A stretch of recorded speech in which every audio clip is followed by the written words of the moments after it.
Genshin Impact, but without the user interface? Huh? Oh, actually, this looks pretty good. It all started when I accidentally hit my keyboard when I was playing Genshin, and I saw this pop up. That's when I came up with this challenge run, where the rules are simple: play through the game with a hidden UI. This means we won't be able to see our HP, our stamina, our cooldowns, our character list, the enemy's shield and their HP, the quest navigation icons, and the minimap as well. Only the UID is visible, but who cares about that anyways? To up the challenge, we have to spin the Wheel of Misfortune every time we die in the game. Drowning or falling into the void all counts as deaths. Now, to make it a bit doable, all the debuffs from the wheel will reset once we complete a nation, unless it's permanent ones like deleting a 4-star weapon. These are the current choices and their rates. Feel free to suggest other misfortunes in the comments. This challenge is only considered done when the Archon quest bosses of each nation are beaten. And for now, that's when the whale's dead, since Natlin doesn't have a weekly boss just yet. That all about does it for the rules. Now, without further ado, let's jump right into it.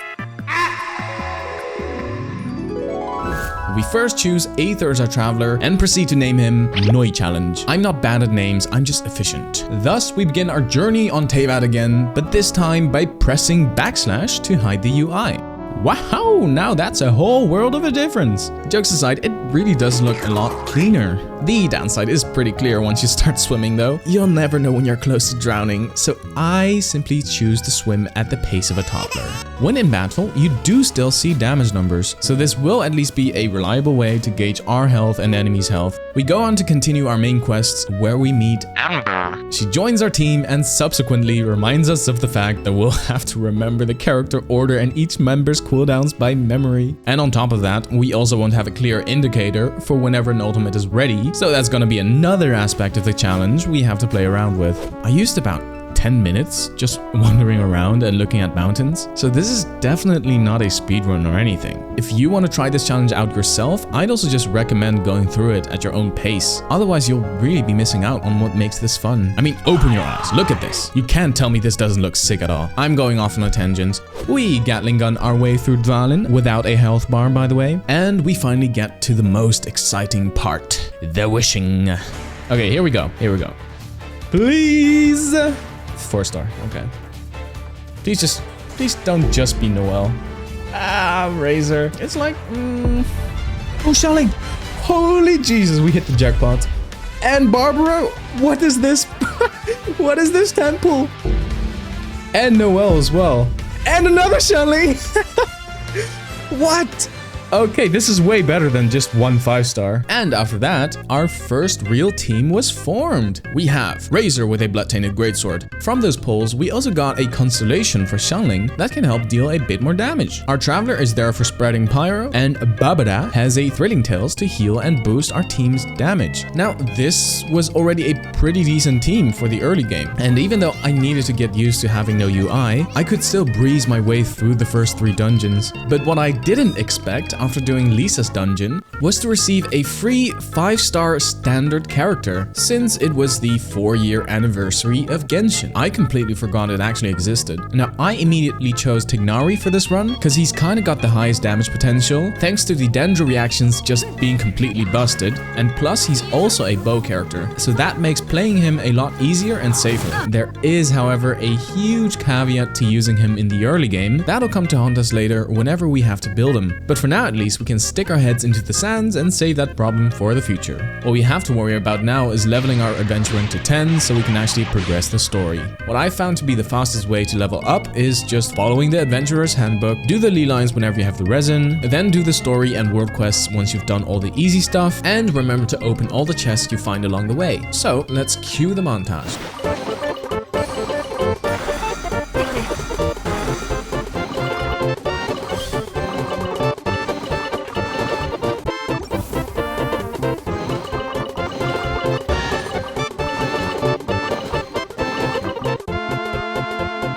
After about 45 minutes of grinding, we were able to reach adventure rank 10. And with that, we also receive another 10 standard pulls we can spend on the starter banner. And unfortunately, with this next 10 pulls, we weren't as lucky as our first 10. This time we only got 1 4-star instead of 5. At least it's a Beidou, so we can actually use it in our Tignari team. Her shield and parries can be pretty useful defensively and offensively, and her ultimate also spreads electro around if characters auto-attack the enemy. We can use this mechanic to our advantage and trigger all kinds of reactions, mostly Quicken for Tignari to boost our Dendro damage. Unless anything big changes, this is probably our final team for the rest of Mondstadt. After leveling Beidou to 20, we quickly finished Amber's quest and defeated Raptor to continue the main story. We get to have a nice chat with our Favonian friends. But then somehow ended up going on a heist to steal the Holy Lyre? To this point, I still don't understand how this is the morally acceptable thing to do. I guess that's why I somehow got caught twice. I was just distracted because of the overwhelming disdain I felt towards my actions.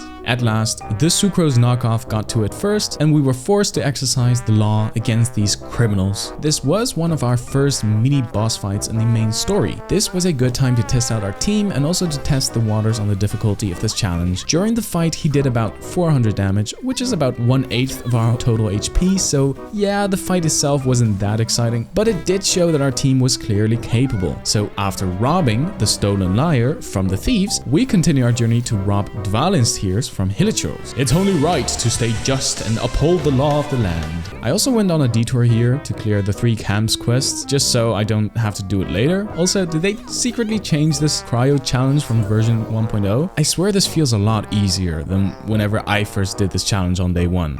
We collect all the tears, purify the out of them, and fix the Holy Lyre, only for it to get destroyed by an icicle from an Abyss Mage. We really did all that just to see it break 2 seconds later? What was the point of this? Well, it doesn't matter, cause game pretty. I can sit here all day just staring at this view. Oh look, you can even see Fontaine from all the way over here. Inazuma is also visible if you look to the left. Ah, so relaxing. A good break before the grind that is going to commence, just so we can level our world level to 18 for the last story segment.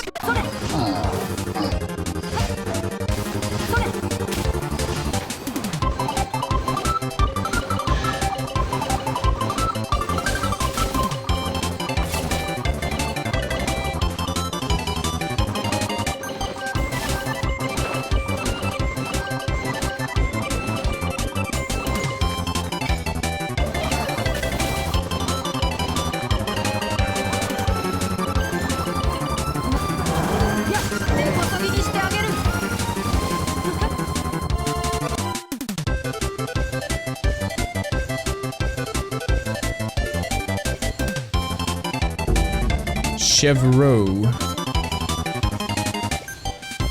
Oh, geez, a stringless. Nice.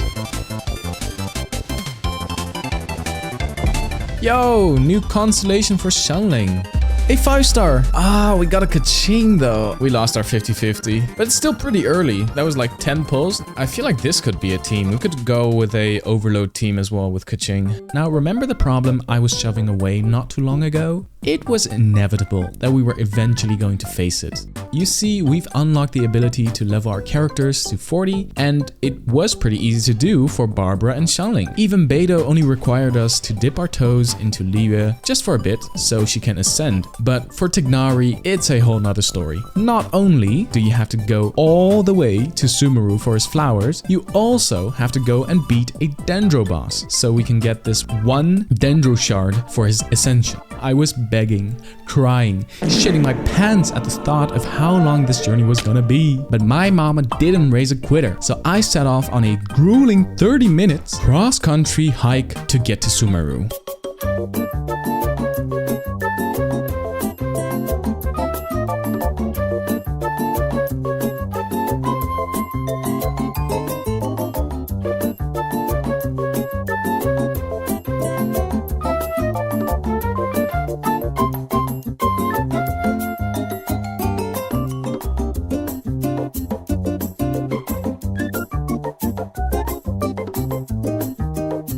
Of course it wasn't done after we collected the flowers, we still had the Dendro shard left.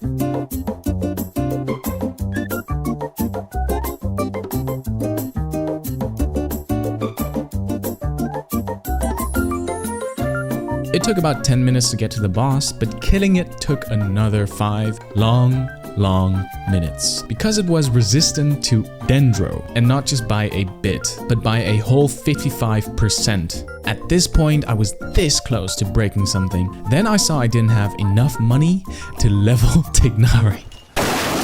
In the end, all the pain was still worth it, cause now I was able to unleash an absolute menace into the world of Teyvat. This team was now unstoppable. I shot through all the enemies in Kea and Xiangling's quest like they were made of paper. Even before I could start my combo, they'd be dead. And after 3 more chests, I finally leveled up to 18 and could now do the final Archon quest for the Mondstadt chapter. We break into the barrier and head into the dragon's lair to confront Storm Terror Dvalin, but first we had to do some more collecting. Well, that's one way to ruin the hype. Let me speed that up for you.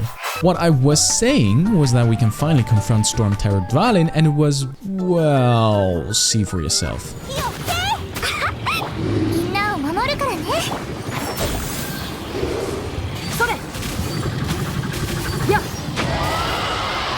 If I could describe this in one word, it would be underwhelming. I knew it was gonna be easy because Genshin really isn't known for its difficulty, but I didn't expect to clear him out this soon. I guess I didn't need to level my Tignari after all. I could have procrastinated on him even longer. Well, it is what it is. We get a nice little cutscene where our bard gets the, good ending. Man, I wish that was me, not gonna lie, said everyone ever. And that concluded the Mondstadt chapter. We even get a few extra waypoints as a treat, so we won't have to do cross-country hiking anytime soon. Thank you, Barbatos. All in all, I think this challenge is actually really fun. It feels really refreshing to play Genshin without the UI in the way. I feel like I get to really live in the world. I mean, granted, it is a bit challenging to not see health and stamina and all the other Shinima gags, but I think it also made me better at the game. I was actively aware of roughly how many seconds my cooldowns were. I knew exactly which member was on which key, and I actually felt the growth of each character a lot more. I think it has to do with the damage numbers being the only thing displayed on the screen. You really start to see the difference in your damage and your HP whenever you level up. In total, Mondstadt took me about 7 hours to beat, but that's with all the goofing around I did. The hardest part in these 7 hours was, I guess, traveling to Sumeru and fighting that big chicken. Now I can really relate to Peter. You know what? We'll do a spin on the wheel every time we start an act of an Archon quest from now on. So that'll be a guaranteed 4 spins for Liyue, and it's only gonna be more from there. I'm actually already so pumped to start making the second video, so I don't want to drag on any longer. I'll link the video here once it's up, and otherwise feel free to watch something else on my channel. Shobu out.